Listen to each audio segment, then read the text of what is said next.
নমস্কার, আমি অনিন্দিতা। আপনাদের সকলকে স্বাগত আমার চ্যানেলে একটা নতুন ভিডিওতে। তো আজকের ভিডিওতে আমি আপনার সাথে শেয়ার করব সমসাময়িক কিছু আমার প্রিয় লেখকদের কথা এবং তাদের পড়া যে প্রথম বইগুলো, যেগুলো পড়েই আমি তাদের লেখার ভক্ত হয়ে গেছিলাম এবং তাদের আরও লেখা আমি পড়েছি বা পড়তে চাই, এরকম কিছু লেখক এবং তাদের বই নিয়ে কথা বলবো। তো চলুন শুরু করা যাক। তো প্রথম বইটা হলো উইকি। এটা গৌতম ভট্টাচার্যের লেখা। তো প্রথম লেখক অবশ্যই গৌতম ভট্টাচার্য, কারণ গৌতম বাবুর এই বইটা পড়েই বাংলা বইয়ের প্রতি আমার ভালোবাসাটা জাগানোর পিছনে বইটার অনেক বড় হাত আছে। তো গৌতমবাবুর লেখা আমি আগে কাগজে পড়তাম। উনি একজন বিখ্যাত স্পোর্টস জার্নালিস্ট, আশা করি অনেকে ওনাকে চেনেন। তো উইকি ওনার আমার পড়া প্রথম উপন্যাস। এটা অসাধারণ সুন্দর একটা উপন্যাস। একজন সাধারণ ছেলের উইকেট কিপার ব্যাটসম্যান হওয়ার একটা কাহিনী, যেখানে ওঠা পড়া, সফলতা অসফলতা, টানাপোড়েন সব কিছু আছে। একদম টান টান উত্তেজনাময় একটা উপন্যাস, যেটা পড়তে ভীষণ ভালো লাগবে এবং ওনার লিখনশৈলী এটাকে আরও সুন্দর করে তুলেছে। যদিও লেখক বলছেন যে বাস্তবের সাথে কোনো মিল নেই, কিন্তু কিছু কিছু চরিত্রের সাথে যদি কোনো বাস্তবিক মিল থাকে তাহলে পাঠক পাঠিকাকেও দায়ী করা যায় না। তো বেশ ভালো লাগবে এবং বিশেষত যারা ক্রীড়াপ্রেমী, ক্রিকেট প্রেমী, তাদের অসাধারণ লাগবে। এটা দ্বীপ প্রকাশন থেকে প্রকাশিত। আমি যখন কিনেছিলাম 250 টাকা দাম ছিল, এখন দাম বেড়ে গেলে আমার জানা নেই। তো প্রথম বই উইকি, না পড়ে থাকলে অবশ্যই পড়ে দেখুন। এর পরের বইটা হলো শ্রীজাত, তারা ভরা আকাশের নিচে, এবং পরের লেখক অবশ্যই শ্রীজাত। আমি বইটা পড়ে মুগ্ধ হয়ে গেছিলাম। অসাধারণ লিখনশৈলী এবং দুটো ঘটনা, ভিনসেন্ট ভ্যান গগের জীবন এবং 2017 সালে বিজ্ঞাপন জগতে কর্মরত একজন ছেলে ঋত্বিক, তার জীবন কিভাবে মিলছে সেটা নিয়ে একটা অসাধারণ উপন্যাস। এটার একটা ডিটেল রিভিউ আমার চ্যানেলে আছে এবং আমি আই বাটন এবং ডিসক্রিপশনে লিঙ্ক দিয়ে দেবো, দেখে নেবেন এবং বইটা অবশ্যই পড়ে দেখতে পারেন। ভীষণ সুন্দর, তবে একটু ডিপ্রেসিং। তো যারা একটু খারাপ সময়ের মধ্যে দিয়েছেন তারা একটু বইটা এড়িয়ে চলুন।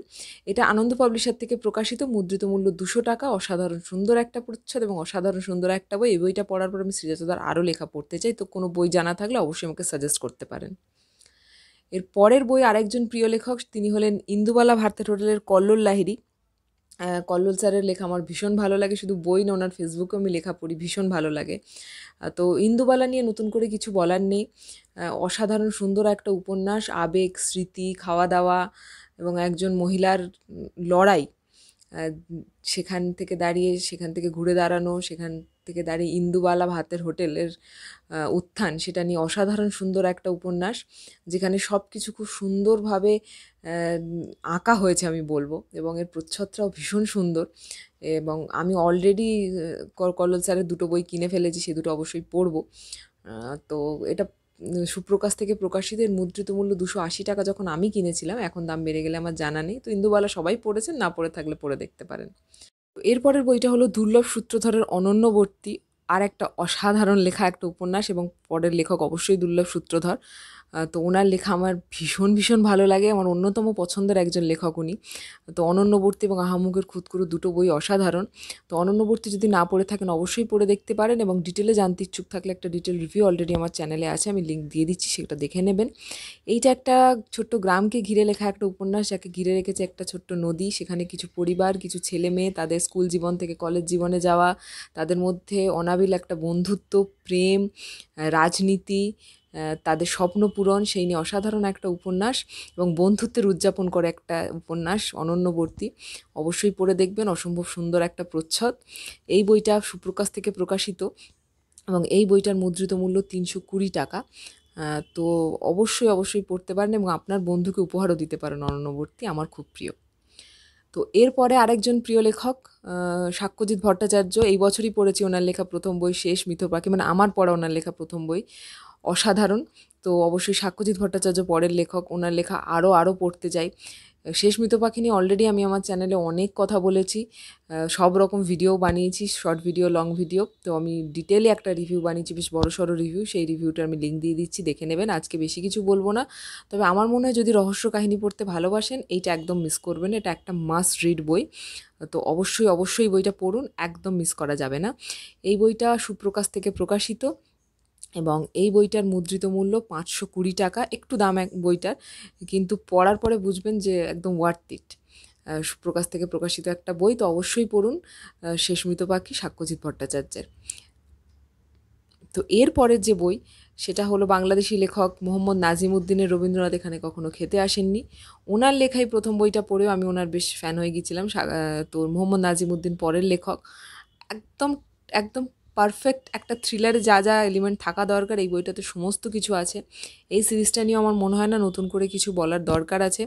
এই সিরিজটা অলরেডি খুব পপুলার এবং শুধু রবীন্দ্রনাথ এখানে কখনো খেতে আসেননি না, রবীন্দ্রনাথ এখানে কখনো আসেননি, এই বইটাও আমি পড়েছি। ওটার থেকে আমার এটা বেশি প্রিয়। এবং ওনার আরও কিছু থ্রিলার যেমন কেউ কেউ কথা রাখে বা বেগবাস্টার সিরিজ আমার পড়ার ইচ্ছা আছে। তো মোহাম্মদ নাজিমুদ্দিনের লেখা আমার বেশ ভালো লেগেছিলো, বেশ টান টান লেখেন উনি। তো এই বইটা অভিযান থেকে প্রকাশিত। আমি যখন কিনেছিলাম তখন বোধহয় 280 এরম কিছু দাম ছিল, এখন বোধহয় দাম বেড়েছে। তো যদি না পড়ে থাকেন পড়ে দেখতে পারেন। এরপরে আরেকজন বাংলাদেশি রাইটারের কথা বলবো, তিনি হলেন ওবায়দ হক। এবং ওবায়দ হকের একটি শাড়ি ও কামরাঙা বোম আমি প্রথম পড়লাম, রিসেন্টলি শেষ করলাম। তো লেখক পরিচিতিটাও বেশ সুন্দর, ওনার লেখা অসাধারণ লিখনশৈলী ওনার। এই বইটা আমি পড়ে ওনার আরও বেশি বই পড়তে চাই, আরও অনেকগুলো বই পড়তে চাই, ওনার লেখা সমস্ত পড়তে চাই। জলেশ্বরী অলরেডি আমার কাছে আছে, তো সেটাও পড়বো। তো এই বইটা নিয়ে অলরেডি আমি আমার চ্যানেলে 2-3 বার দেখিয়েছি, এত সুন্দর একটা বই। এই বইটা নিয়ে ডিটেলে একটা ভিডিও বানানোর ইচ্ছা আছে, অসাধারণ একটা গল্পের সংকলন। যদি না পড়ে থাকেন অবশ্যই পড়ে দেখুন। আমি আজকে বেশি কথা বলবো না, কারণ ডিটেলে একটা ভিডিও আমি বানাবো এই বইটা নিয়ে, কারণ এই বইটা ডিজার্ভ করে একটা ডিটেল ভিডিও। তো এটা 250 টাকা মুদ্রিত মূল্য, এটা অরণ্যমন থেকে প্রকাশিত। অসাধারণ সুন্দর একটা বই এবং আমার ভীষণ প্রিয় লেখক হয়ে উঠেছেন ওবায়দ হক এই বইটা পড়ার পর। তো এটা পরের বই। এবং সবার শেষ যে বইটা বলবো সেটা হলো সত্যি রতন, সৌরভ মুখোপাধ্যায়ের। আমি অনেকের কাছ থেকে রেকমেন্ডেশন পেয়েছিলাম সৌরভ মুখোপাধ্যায়ের লেখা পড়ার জন্য, পড়া হয়ে উঠছিল না। এই বইটা আমি এবারে বইমেলা থেকে কিনে, এটা বইমেলাটাই বেরিয়েছিল। অসাধারণ লেগেছে, যদিও এটা কিশোর সাহিত্যের মধ্যে পড়ে, কিশোরদের জন্য লেখা বই বটে, কিন্তু উনি বলছেন এটা ঠিক কিশোরদের জন্য নয়, এটা আমাদের মতো কিছু বড় মানুষদের জন্য যারা এখনও ভেতরে একটা ছোটোবেলা না বাঁচিয়ে রেখে পারেনি। তো এখানে বেশ কিছু গল্প আছে, ছোট গল্প, যেগুলো অসাধারণ। সবসময় তো ছোটো গল্প মানে বাচ্চাদের জন্য লেখা ছোটো গল্প মানে থ্রিলার, ভৌতিক বা ফ্যান্টাসি এরকম নয়। বাচ্চাদের মধ্যেও যে আবেগটা জাগানোর দরকার, যে আবেগ, একটা অনুভূতি, মন ছোঁয়া কিছু গল্প আমার তো ভীষণ ভালো লেগেছে। তো এই বইটা নিয়েও একটা ডিটেল আমি ভিডিও বানাবো ভাবছি। তো সৌরভ মুখোপাধ্যায়ের আরও বই আমি পড়তে চাই, তো কোনো রেকমেন্ডেশন থাকলে অবশ্যই জানাবেন।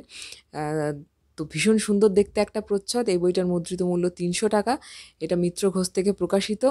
এই বইটাও যদি না পড়ে থাকেন অবশ্যই পড়ে দেখুন, ভীষণ ভালো লাগবে। এবং এই বইটা নিয়ে একটা ডিটেলে ভিডিও আসবে। তো আজকের বেশি কথা বলছি না, এই বইটা নিয়ে। সৌরভ মুখোপাধ্যায় আমার নতুন প্রিয় একজন লেখক। তো এই ছিল আজকের ভিডিও। বর্তমান সময়ে দাঁড়িয়ে যেসব লেখকেরা লেখেন তাদের মধ্যে 8 জন আমার অন্যতম পছন্দের এবং এই বইগুলো আমার ভীষণ পছন্দের। তো যদি ভিডিওটা ভালো লেগে থাকে লাইক করতে ভুলবেন না, আর কমেন্ট সেকশনে আপনার প্রিয় লেখক এবং লেখিকা বা তাদের প্রিয় বই অবশ্যই আমাকে জানাবেন। এখনও অবধি বানানো কন্টেন্ট ভালো লেগে থাকলে সাবস্ক্রাইব করে পাশে থাকুন। অনেক ভালোবাসা দিয়েছেন লাস্ট ভিডিওকে এবং আমার চ্যানেলকে দিচ্ছেন, অসংখ্য ধন্যবাদ তার জন্য। দেখা হচ্ছে পরের দিন। ততদিন নিজে ভালো থাকুন, আশপাশটাকে ভালো রাখুন, নিজে পজিটিভ থাকুন, আশপাশটাকে পজিটিভ রাখার চেষ্টা করুন, নিজে বই পড়ুন এবং অন্যকে বই পড়ার জন্য অনুপ্রাণিত করুন এবং বই নিয়ে প্রচুর আলোচনা করুন। নমস্কার।